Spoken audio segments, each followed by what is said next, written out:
Estamos de volta com o programa Cláudio Alves, sem censura. Há posições extremas contra a existência dos direitos humanos. Ao mesmo tempo, o interesse pelas ações positivas aumentaram. Professor, eu vou direto. Como é que está sendo a posição dos direitos humanos aqui em Mato Grosso hoje?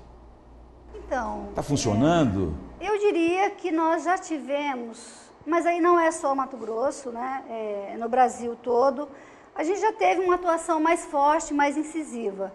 Mas também depende um pouco da conjuntura, quer dizer, em cada momento você tem um grupo social que se coloca de forma mais evidente, né, que tem maior expressão, maior visibilidade na cena pública. Por exemplo, se nos anos 80 o movimento de mulheres, que era o movimento mais forte, mais evidente, nos anos 90 o MST foi e ainda é o grande movimento social, eu acho que hoje nós temos, por exemplo, o movimento homossexual é o movimento que está em evidência, okay, né? Então eu diria que, retomando o Mato Grosso, nos anos 90 a gente tinha uma defesa de denúncia de violência. Eu recupero um pouco a história do Centro de Direitos Humanos Henrique Trindade, que ele teve um papel muito importante, né? Hoje, portanto, dava mais movimentação, mais expressão na cena pública. Hoje, o discurso dos direitos humanos, a atuação dos movimentos sociais está um pouco... Para a senhora posicionar para os nossos telespectadores, onde tem sido mais aplicada, onde tem sido mais exigido o respeito aos direitos humanos aqui em Mato Grosso? Olha, na verdade, em Mato Grosso nós temos toda a ordem de problemas, né? Nós temos trabalho escravo, nós temos exploração do trabalho sexual, né, da sexualidade infantil, nós temos problema... conflitos no campo, né? Nós temos a questão de violência, né? A violência é uma questão séria. Então, assim, na verdade a gente tem Mato Grosso, infelizmente, eu sempre quando eu converso com as minhas alunas e eu falo de cidadania, de direitos, eu sempre digo, olha, infelizmente, ao contrário do que muita gente diz, Mato Grosso não é uma referência, né? Nós somos um estado com uma grande concentração de riquezas, né? Nós somos um estado que, do ponto de vista da educação, apesar de todos os esforços... E o que a senhora atribui de não ser a referência?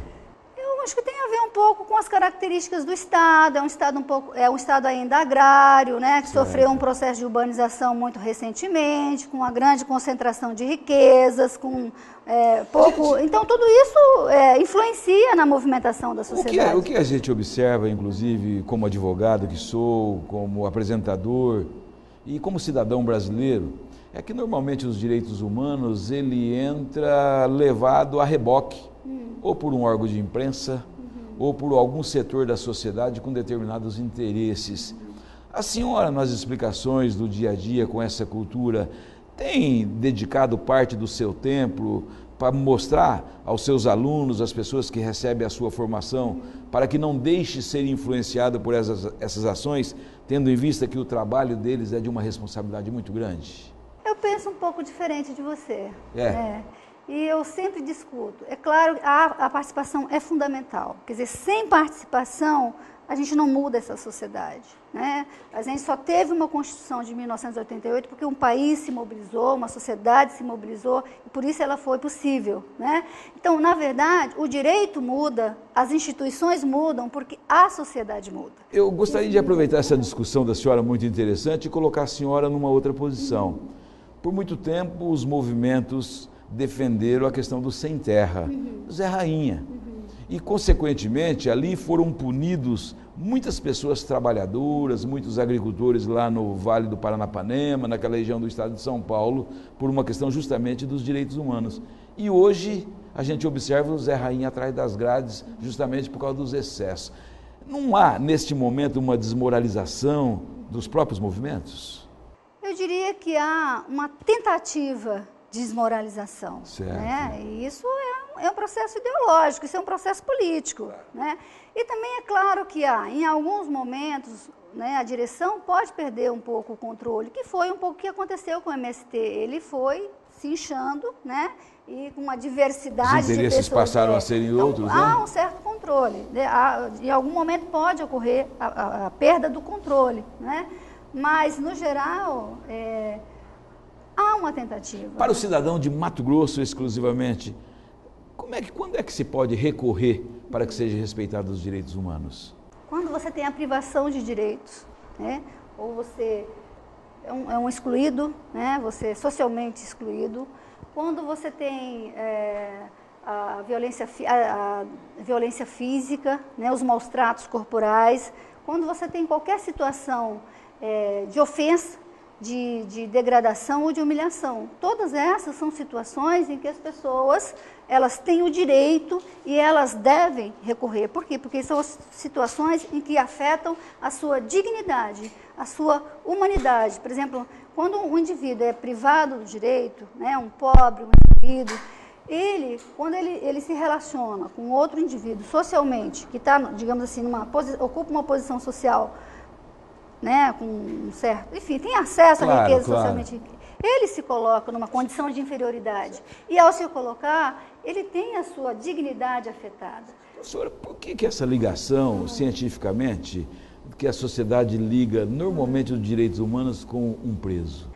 Então, retomando aquela questão lá de quando é que se inicia a luta pelos direitos humanos no Brasil, e, né, nos anos 70, portanto, não tinha nenhum problema em falar de direitos humanos, porque a gente estava defendendo os direitos de uma classe média, branca, intelectualizada. O problema passa a ser quando o movimento, as entidades de direitos humanos, passa a defender também o direito dos pobres, o direito dos presos, né? E aí passa a ser um problema em função da nossa história, da nossa trajetória como sociedade, que é uma sociedade extremamente excludente, extremamente... O preso, ele está numa condição especial, né? Ele tem a sua restrição de liberdade, ele tá né? Gente, as pessoas não conseguem dimensionar o valor da liberdade, né? Porque a liberdade é o valor mais essencial, que a gente já tem mais de 300 anos de conquista. Então, assim, as pessoas só conseguem dimensionar a partir do momento que ela perde esse valor, né? Então, a questão dos direitos humanos, não é que ele defende o bandido, é que, sendo preso, ele também tem alguns direitos que devem ser respeitados. O que a sociedade não compreende muito é que, às vezes, o direito dos presos são respeitados e, naquele mesmo momento, não se olha o direito da vítima. A sociedade, e aqui eu estou na defesa dos direitos humanos, deixando bem claro, a sociedade, num determinado momento, ela confunde. Ela acha que os direitos humanos estão agindo na defesa do preso. Eu defendo que está agindo na defesa de um cidadão, como também agirá na defesa do outro cidadão, que é a vítima. Eu estaria correto numa interpretação dessa? Tá.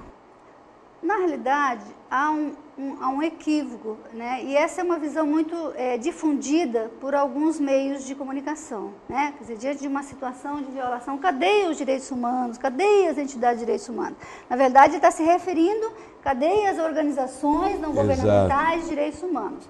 E cobra das organizações uma função que não é delas, uma função que é do Estado, né? Cabe ao Estado proteger o cidadão.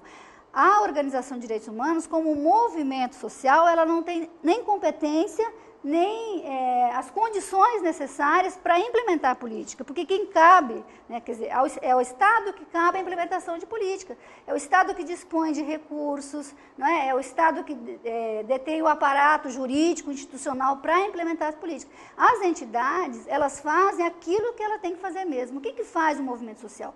E ele tem que fazer isso. Ele anuncia à sociedade que algo não vai bem. Ele anuncia à sociedade que algo precisa ser feito. Para que as autoridades abram os olhos. Exatamente. Por exemplo, se você pega o MST, né, vamos pegar 20 anos atrás, ele está dizendo a questão agrária neste país é grave, é um problema que precisa ser resolvido. Se você pega o movimento negro, ele está dizendo, olha, o negro neste país, ele teve uma condição, né? Ele foi ignorado, ele foi relegado, você passou por um processo de a própria conquista, né, das mulheres, né? Exatamente. Então, assim, o papel do movimento é esse mesmo, é dizer à sociedade que ela precisa mudar, que é o que o movimento homossexual faz hoje, está dizendo, olha, como ser humano eu tenho, enxergue para nós, o seu direito, né, de viver a sexualidade da forma é tanto seu quanto o meu, né? Ou é tão meu quanto o seu. Então, e aí, um pouco é essa confusão, para retomar. Então, assim, cobra das organizações não governamentais. Aquilo que ela não tem poder para decidir. E há uma outra compreensão também por conta dessas organizações. Por exemplo, num conflito envolvendo um cidadão e uma polícia, ela parte do pressuposto de que a polícia, ela tem, como funcionária do Estado, ela tem a instituição que vai proteger, que vai dar atenção, e o cidadão não, né? O cidadão isolado, desmobilizado, excluído, pobre, quer dizer, na verdade, as entidades... O movimento nasce para dar força a esse cidadão. Exatamente. Okay. Daqui a pouco, no programa Cláudio Alves Sem Censura, os direitos humanos e a política. E no próximo bloco, vamos conversar sobre menores infratores. Fique com a gente. Voltamos já. O programa Cláudio Alves Sem Censura volta já. Fique sabendo Sem Censura. Um oferecimento. Sonoticias.com. As principais notícias de Mato Grosso. Muitas organizações em todo o mundo dedicam os seus esforços a proteger os direitos humanos. As principais organizações mantêm websites extensivos como dhnet.org.br, documentando violações e exigindo ações imediatas tanto a nível governamental como a nível da comunidade. O apoio público e condenação de abusos é importante para o seu sucesso, visto que as organizações dos direitos humanos são mais eficazes quando seus apelos por reformas são apoiados oficialmente pelo Estado.